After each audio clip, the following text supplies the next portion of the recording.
মাশরাফি পরীক্ষাগুলো ছিল আপনার আর আমার, দুজনে বসে একসাথে মিলে সিদ্ধান্ত নেওয়ার। জীবনে বাহারি স্বপ্ন ছিল, সাথে ছিল ঝুঁকি, তাই সব দুর্যোগ জয়ের তীব্রতা দিত ওকে। জীবনে অনেক কিছুই পাইনি হয়তো, যা চলে গেছে তার কোনো দিন পাবো না, তবুও আপনার শিক্ষা কোনো দিন হারাবো না। যুদ্ধ করে যাব যতদিন শেষ না দেখব, যতদিন না সফল হব। মাশরাফি ভাইয়ের সাথে পরে আমি কথা বলি আর কি, যেহেতু মাশরাফি ভাই অনেক ইনজুরি প্রবণ ছিল, কীভাবে কামব্যাক করছে বা কীভাবে একটা জিনিস আমাকে যেটা বললো যে আসলে চিন্তা করিস না, অনেক কিছু তো আসলে বেশি কিছু না, বড় ভাইদের কিছু কিছু মোটিভেশন আসলে অনেক কিছু চেঞ্জ করে দেয়। মাঝে মাঝে যখন থমকে যাই খুব একা একা লাগে, ভরসার হাত বাড়িয়ে আমার দুঃখগুলো ভুলিয়ে নিজে নিয়ে নিন আমার দুঃখগুলি। সম্ভাবনার আলো জেলে রাখো আমার চারপাশ, যেন কেউ কোনোদিন করতে না পারে আমার উপহাস।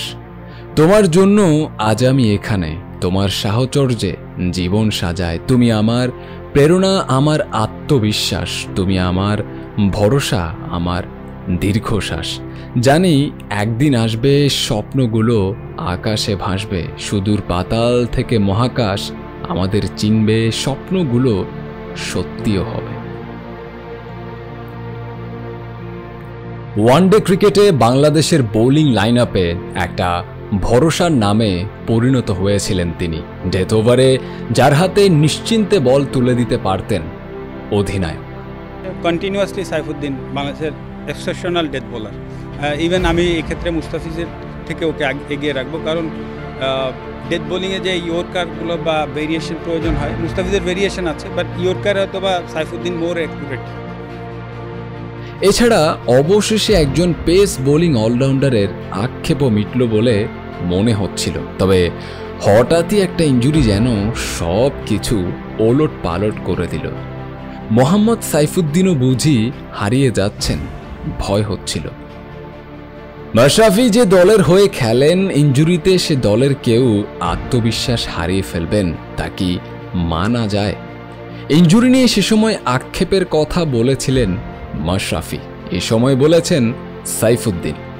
মাশরাফির স্বপ্নের আকাশে বজ্রপাতের বৃষ্টি ছিল, এ সময় হয়তো চুপচাপ বৃষ্টি ছিল সাইফুদ্দিনের বুকেও। স্রেফ একজোড়া ভেজা চোখ দিয়ে যে বৃষ্টি ঝরে পড়ে, একটা জেদি বুকের অ্যান্টেনায় এ বৃষ্টি ধরা দেয়। কেউ দেখে না, কেউ না। আন্তর্জাতিক ক্রিকেটে মোহাম্মদ সাইফুদ্দিন সর্বশেষ মাঠে নেমেছিলেন গত বছর টি-20 বিশ্বকাপে। এরপর ইনজুরিতে পড়ে আর বাংলাদেশের হয়ে মাঠে নামা হয়নি। মাঠের ক্রিকেটে সাইফুদ্দিন আলোচনায় না থাকলেও বাইরের নানা ইস্যুতে এই সময়টাতে আলোচিত কিংবা সমালোচিত হয়েছেন তিনি। সাইফুদ্দিন ইনজুরিতে পড়ার পর তার চিকিৎসা বিসিবি করিয়েছে ঠিকই, তবে এই সময়টায় লড়াইটা তার একারই করতে হয়েছে। নিজেকে ফিরে পাওয়ার লড়াইয়ে সত্যি কাউকে পাশে পাননি মোহাম্মদ সাইফুদ্দিন, এমনকি অনুশীলন করার সুযোগও সেভাবে পাননি।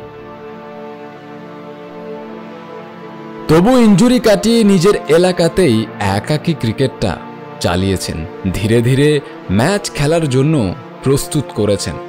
সাইফুদ্দিন লড়াইটা জিততে পেরেছেন, ইনজুরি থেকে ফিরে আবার পেশাদার ক্রিকেট খেলেছেন।